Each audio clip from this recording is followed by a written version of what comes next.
नमस्कार दोस्तों। आज के इस वीडियो में मैं आपसे बात करूंगा दौड़ और कैरियर, ये दोनों को आप कैसे साथ साथ बैलेंस कर सकते हैं। एक इंसान के लिए एक जॉब जितना ज़रूरी है, पैसे उतना ज़रूरी है, फैमिली को मेंटेन करना, फैमिली को सपोर्ट करना उतना ज़रूरी है, और सेम टाइम आपको रनिंग में भी अच्छा करना है, आपको फिटनेस भी मेंटेन रखना है, और आपको एक अच्छा एथलीट भी बनना है। तो अगर आपके पास ये सारे क्वेश्चन हैं कि मैं इन दोनों को कैसे मैनेज करूं, मेरे पास जॉब नहीं है तो मैं क्या सिर्फ पोडियम पैसे से गुजारा कर सकता हूं? मेरे को कितने पैसे मिलेंगे अगर पोडियम जीतने पे? वो पैसे कब आते हैं? मुझे क्या पूरे पैसे मिल जाएंगे? अगर उस पैसे से क्या मैं घर बार चला सकता हूं? या मैं सिर्फ जॉब में हूँ, मुझे टाइम ही नहीं मिलता रनिंग करने के लिए, मैं कैसे मैनेज करूँ? मेरे पास तो इतने सारे प्रेशर है, जॉब है, रिस्पॉन्सिबिलिटी है, मैं ये कर ही नहीं पाता। अगर ये सारे आपके पास क्वेश्चन हैं तो मेरे वीडियो को आज आप लास्ट तक ज़रूर देखिएगा, और एक लाइक ज़रूर दीजिए ताकि मुझे एक अच्छा मोटिवेशन लगे। क्योंकि मेरा मैसेज जो है, मैं चाहता हूँ कि ये मैसेज जो छोटे छोटे शहर से जो लड़के आ रहे हैं, मेरे भाई बहन हैं जो मेहनत कर रहे हैं, आगे नहीं बढ़ पा रहे हैं, उनको कुछ डायरेक्शन नहीं है, कहाँ से कुछ इन्फॉर्मेशन मिलेगा, एटलीस्ट उनके पास ये मैसेज पहुँचे। तो चलिए स्टार्ट करते हैं। सबसे पहले जो एक इंसान का जो एज है वो मान के चलते हैं, उसको 3 फेजेस में डिवाइड करते हैं। एक लेते हैं 18 से 22 साल का उम्र, एक लेते हैं 23 से 35 का उम्र लेते हैं, और एक लेते हैं 35 से 50 का जो उम्र है वो एज ग्रुप एक लेते हैं। तो ये जो 16, 17, 18 से लेके जो 23, 24 साल का जो उम्र है, ये सबसे क्रिटिकल है एक इंसान के लिए। इस उम्र में एक बंदा मेक भी होता है और ब्रेक भी होता है, एक इंसान बनता भी है और बिगड़ता भी है। इस उम्र में आपको खेल और पढ़ाई, ये दोनों को साथ साथ चलाना है। अगर आप सिर्फ फोकस कर रहे हैं कि मुझे सिर्फ पढ़ाई में ध्यान देना है, तो आपका हेल्थ, फिटनेस, ये जो पैशन है रनिंग, ये आपका छूट जाएगा। और अगर आप सिर्फ सोचेंगे कि मुझे सिर्फ रनिंग करना है, मेरा पैशन है ये, मुझे इसमें आगे बढ़ना है, तो आपका करियर, आपका पढ़ाई छूट जाएगा। और एक एज के बाद, जैसे 22-24 के बाद अगर आप पढ़ना चाहते भी हैं तो आपको पढ़ना, एक करियर बनाना, जॉब में रहना, टेक्निकल डिग्री लेना, ये बहुत मुश्किल होगा। तो ये दोनों को आपको साथ साथ लेके चलना है। आप कम से कम समय अपना दोस्तों के साथ, मूवीज़, थिएटर्स, ये सब से आप दूर रहें। आप जितना हो सके आप डिसिप्लिन में रहें। आप अपना 1.5 घंटा, 1 घंटा सवेरे अपने कोच के साथ बिताएं, एथलीट्स के साथ बिताएं, स्टेडियम में जाएं, खेल कूद करें, और शाम को भी 1 घंटा अगर हो सके तो आप सेम रूटीन में रह के ट्रेनिंग वगैरह करें। पढ़ाई भी आप ट्रेनिंग होने के बाद आप पढ़ाई पे ध्यान दीजिए, क्या पढ़ना है, क्या लिखना है, आपका कम्युनिकेशन स्किल, आपके जो मेंटल एटीट्यूड, आपका जो लोगों से जो इंटरपर्सनल स्किल्स है, ये सारे स्किल्स आपको डेवलप करने हैं। तो इस उम्र में ये दोनों चीज़ों पे आपको ध्यान देना है। आपको ये भी ध्यान देना है कि 16 से 18 ईयर्स के बीच में आपका एनर्जी लेवल सबसे ज़्यादा रहता है। इस एनर्जी को आप कैसे एक पॉजिटिव डायरेक्शन में यूज़ करें, आपके फेवर में कैसे यूज़ करें, यही आपका सिर्फ फोकस होना चाहिए।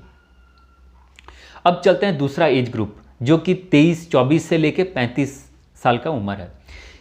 जब आप 23-24 साल में आते हो तो आपका पढ़ाई ऑलमोस्ट, मतलब एक टेक्निकल डिग्री हो जाता है, तो आपके दिमाग में रहता है कि आप या तो फर्दर स्टडीज़ करें, या आप एक जॉब में जाएं, या आप एक खेल में, अगर आप एथलेटिक्स में हैं तो एक प्रोफेशनल लेवल पे जाएं। तो अगर आप एक खिलाड़ी हैं, आपने 18-17 में बहुत अच्छा आपने कमाल का एथलेटिक्स किया, तो आप कोशिश करें एक जॉब स्पोर्ट्स कोटा में लेने के लिए। इंडियन रेलवेज़ में जॉब रहता है, डिफेंस सर्विसेज में जॉब रहता है, आर्मी में जॉब्स रहते हैं। ऐसे कुछ गवर्नमेंट जॉब्स हैं जिसमें कि स्पोर्ट्स कोटा में भी आपको साई एथलेटिक्स हो गया, या जो एथलेटिक फेडरेशन ऑफ इंडिया, इसमें आप कोशिश करें कुछ ना कुछ आपको जॉब लेने के लिए। आप कुछ टेक्निकल डिग्रीज़ कीजिए, कोचिंग सर्टिफिकेट्स कीजिए, आपके कॉन्टैक्ट्स बढ़ाएं, और उसी हिसाब से आप कुछ भी करके कोशिश कीजिए एक जॉब लेने के लिए। अगर आप जॉब में हैं तो आप कोशिश कीजिए एक अच्छा सा जॉब आपको मिले, 9 to 5 का जॉब मिले, या तो आप बिज़नेस करना चाहते हैं तो बिज़नेस आपका आगे बढ़ाएं, उसमें आप मेहनत करें। कुछ भी करें, बट आपके दिमाग में रहना चाहिए आपको एक तरफ से एक पैसा का सोर्स होना चाहिए। आपका अगर पैसे आते हैं तो आपका दिमाग भी सही रहता है, आपके घर का खर्चा भी चलेगा, और आपका जो डिपेंडेंसी है आपके भाई बहन माँ बाप जो भी हैं, तो उनको आप अच्छे तरीके से सपोर्ट कर पाएंगे। तो ये दोनों चीज़ों के ऊपर आपको कंट्रोल रहना चाहिए इस 35 साल के उम्र तक। 35 साल से 50 साल का जो उम्र है, इस बीच में एक आदमी का ऑलमोस्ट पढ़ाई लिखाई ख़त्म हो चुका रहता है और वो जॉब में एक स्टेबिलिटी देखता है, एक मेंटेनेंस देखता है, उसके रेस्पॉन्सिबिलिटीज़ के भी काफ़ी हाई रहता है। और अगर आप एक एथलेटिक्स हैं तो तब तक आप एक कोच भी बन चुके रहते हैं और आपने एक अच्छा जो खेल से रिलेटेड जो वर्ल्ड है वो भी आपने देख रखा है। तो आपको कोशिश करना है कि ये दोनों आप साथ साथ लेके चलें। आप ये कोशिश बिल्कुल भी ना करें कि आप जॉब छोड़ दें और सिर्फ एथलेटिक्स में फोकस करें, क्योंकि पैसा बहुत ज़रूरी है। आपको लाइफ में हर स्टेजेस में पैसे की ज़रूरत पड़ेंगे। आप अपने माँ बाप से, भाई बहन से आप एक लेवल तक पैसा ला सकते हैं, उसके बाद आपकी नौकरी ही आपको सपोर्ट देगा पैसे के लिए। तो आप बिल्कुल भी ये गलती ना करें, आप जॉब छोड़ के सिर्फ खेल पे फोकस करें। मेरा एम यहाँ पर आपको डीमोटिवेट करने का नहीं है, बट आपको रियलिस्टिक एक लाइफ का एक पिक्चर दिखाना है, जिसमें कि आपको समझ में आए कि खेल जितना ज़रूरी है, आपका पैसे भी उतना ही ज़रूरी है। तो इस उम्र में अगर आपने देखा होगा, इंडिया में सबसे अच्छा टाइमिंग आता है बंदों का, वो खेल से जुड़ते भी हैं। मैंने खुद अपना जर्नी 38-39 ईयर्स में चालू किया और मैंने कंसिस्टेंटली मेंटेन करके आज तक मैं चल रहा हूँ। तो आपको सिर्फ 3-4 स्किल्स की ज़रूरत है, वो है सिंसियरिटी, हार्डवर्क, डेडिकेशन, फोकस, और आपको एक बहुत अच्छा एटीट्यूड होना चाहिए ये सबको बैलेंस करने के लिए। आप दोनों ही मेंटेन कर सकते हैं, दोनों ही मैनेज कर सकते हैं, अगर आप ये जो मैंने आपको स्टेप्स सारे बताए ये आप फॉलो करें तो। 50 के बाद हम ऑलमोस्ट जॉब में स्टेबल हो चुके रहते हैं और ये एज रहता है आपका रिटायरमेंट का या आपके फाइनल फेजेस ऑफ जो जॉब के रहते हैं। आज आप इस उम्र में अच्छा खासा टाइम दे सकते हैं एथलेटिक्स को, बट प्रॉब्लम ये है कि आपके पास अब एज नहीं है। तो आप अगर मेहनत भी करेंगे तो आपको एक लिमिटेड सेट ऑफ रिजल्ट्स आएंगे। तो इसीलिए मैं आपको बार बार बोलता हूँ कि आपका जो एथलेटिक्स है वो लाइफ का अर्ली एज में स्टार्ट करें, बट आप उसमें कंसिस्टेंट रहें और आप जॉब के ऊपर भी, अपने पढ़ाई के ऊपर भी, अपने करियर के ऊपर और आपके ऊपर भी आप उतने ही फोकस दें। नेक्स्ट जो इम्पॉर्टेंट फेज़ है वो है, क्वेश्चन है जो ये है कि मैं पोडियम जीत के ये सब मैनेज कर सकता हूँ क्या। तो देखिए, मैंने आज तक बहुत सारे पोडियम जीते हैं। मैं अलग सा एक वीडियो बनाऊंगा जिसमें कि आप उसके ऊपर बात करूंगा। बस इस वीडियो में मैं आपको 3-4 चीज़ बता देता हूँ। इंडिया में चैलेंजेस बढ़ते जा रहे हैं। हर 2 दिन में एक नया खिलाड़ी रेडी हो जाता है आपके साथ कॉम्पीट करने में। तो आप कितना कॉम्पिटिशन करोगे। महीने में सिर्फ 4 संडे होते हैं, तो 4 ही इवेंट पे आप पार्टिसिपेट कर सकते हो। मान के चलते हैं कि आपने चारों में पोडियम जीता, तो जो पोडियम का मनी भी जो होता है वो मैक्सिमम से मैक्सिमम एक लिमिटेड अमाउंट होता है। वो जब आपको मिलते भी हैं वो 3 महीने, 4 महीने, 5 महीने बाद वो पैसे मिलते हैं।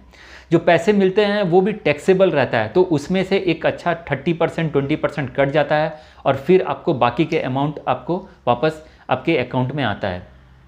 ये पैसे का डिले, ये जो टैक्स डिडक्टेबल पैसा, तो इससे आप कैसे मैनेज करोगे आपका घर। आपको खुद भी पता नहीं रहेगा कि मुझे इस महीने कितने पैसे आने वाले हैं। तो अगर आप पोडियम के ऊपर डिपेंड होके अगर आप सोच रहे हो कि मैं अपना घर चलाऊंगा, कैरियर चलाऊंगा, तो आपके लिए आगे चल के बहुत चैलेंजेस होने वाला है। आप अपना एक जॉब रखें। अगर आपका एक बिजनेस चल रहा है तो बिजनेस एक आपका स्टेबल बिजनेस होना चाहिए। आपका एक सोर्स ऑफ इनकम रहना चाहिए। तो और सोर्स ऑफ इनकम होने के बाद आप पूरी कोशिश कीजिए आप एथलेटिक्स में अच्छा करने के लिए। और मैं बहुत उम्मीद के साथ कह सकता हूँ, कॉन्फिडेंस के साथ कह सकता हूँ कि आप इसमें अच्छा करेंगे ही करेंगे। तो ये रहा एक नोखा झोंका एक आपको इन्फॉर्मेशन देने का कि आपको एक जॉब और एक एथलेटिक्स को कैसे आप मैनेज करें। इसमें कोई भी बड़ी बात नहीं है, आप दोनों ही साथ में कर सकते हो। बस आपको ये ध्यान में रखना है कि आपको 1 घंटा 1.5 घंटा सवेरे देना है। शाम को अगर नहीं भी देते हो तो कोई बात नहीं, वीकेंड पे आप सैटरडे संडे में अपना लॉन्ग रन करें। हर दिन सवेरे एटलीस्ट 1 घंटा आप अपने आप को दें। आपका मेंटल जो स्ट्रेंथ है उसको बढ़ाएं। आपके पूरी फोकस आप अपने ऊपर करें। आप कम से कम टाइम दोस्तों के बीच दारू, तंबाकू, गुटखा, cinema, movies, bitching, backbiting, friendship, gossiping, ये सबसे आप दूर रहें और आप सिर्फ अपने ऊपर ही फोकस करें। आपका कैरियर, आपका एथलेटिक्स, अगर ये दोनों अगर आपका सही है तो आपको किसी चीज़ का कोई भी चिंता करने का कोई ज़रूरत नहीं है। तो इस वीडियो से मेरा बस यही संदेश है और यही मैं विश करता हूँ कि आप ये सारे टिप्स को फॉलो करेंगे और मैंने जो लाइफ के जो लेसन्स मैंने सीखे हैं, जो मैंने लाइफ के जो ये 46-47 ईयर्स देखे हैं, ये मैंने आपके साथ शेयर किया। आप मेरे भाई बहन, आप अच्छी तरीके से इसको समझ लें और इसी को अपने लाइफ में इम्प्लीमेंट करें। इसी उम्मीद के साथ मैं ये वीडियो को रखता हूँ और मैं उम्मीद करता हूँ कि इस वीडियो को आप ज़रूर, आपका कुछ ना कुछ इससे ज़रूर फ़ायदा हो। नमस्कार।